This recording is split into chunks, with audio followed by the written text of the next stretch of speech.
অতঃপর তোমরা জানিয়ে রাখো, রমজান মাসের বিশেষ ইবাদত হলো উহার রাত্রি সমূহ ইবাদতের মাধ্যমে জাগরণ করা তথা নফল নামাজ ও কোরআন তেলাওয়াতের মাধ্যমে নামাজকে সংক্ষেপ করা এবং সূরাগুলোকে খণ্ড খণ্ড করিয়ে পড়া। উভয়টি জায়েজ আছে, তবে শর্ত হলো যাহাতে নামাজ কিংবা কোরআন তেলাওয়াতের কোনো প্রকার ত্রুটি বিচ্যুত না ঘটে। যেমন রাসূলুল্লাহ সাল্লাল্লাহু আলাইহি ওয়াসাল্লাম বলিয়াছেন, নিশ্চয় আল্লাহ পাক রমজান মাসে রোজা সমূহ ফরজ করিয়াছেন, আর উহার রাত্রিগুলিতে নামাজ পড়া তোমাদের প্রতি আমি সুন্নত করিয়াছি। সুবহানাল্লাহ। সুতরাং যে ব্যক্তি ঈমানী জাযবার সওয়াবে আশা রোজা রাখিবে ও নামাজ পড়িবে, ওই দিনের মতো সেই গুনাহ হতে এমনি ভাবে পবিত্র হবে যেমনি ভাবে পবিত্র ছিল যেই দিন তাহার মাতা তাহাকে প্রসব করেছিলেন। রাসূলুল্লাহ সাল্লাল্লাহু আলাইহি ওয়াসাল্লাম বলিয়াছেন,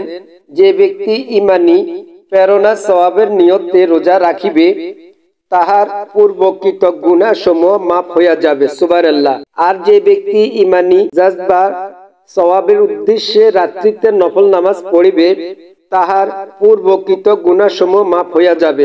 সুবহানাল্লাহ।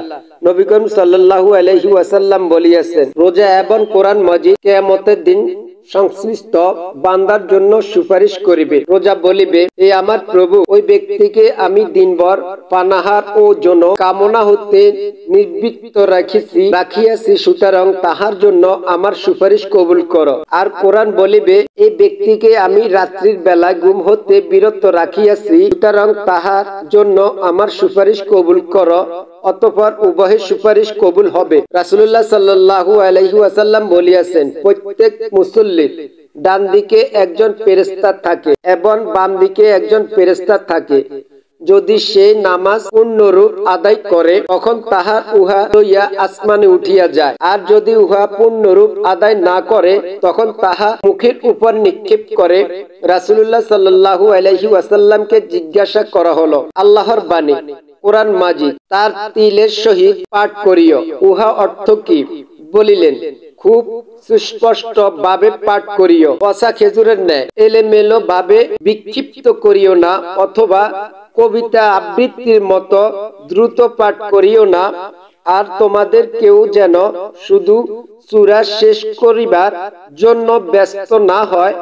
আল্লাহর কাছে পানা চাইতেছি অভিশপ্ত শয়তান হতে। আল্লাহর বাণী, যে চাদর আবৃত্তকারী রাত্রির সামান্য সময় ব্যতীত অবশিষ্ট সময় নফল নামাজের ব্যয় করুন, রাত্রির অর্ধেক অথবা উহা হইতে কিছু কম বা বেশি, আর কোরআন মাজিদকে সাফ সাফ করিয়া পড়ুন।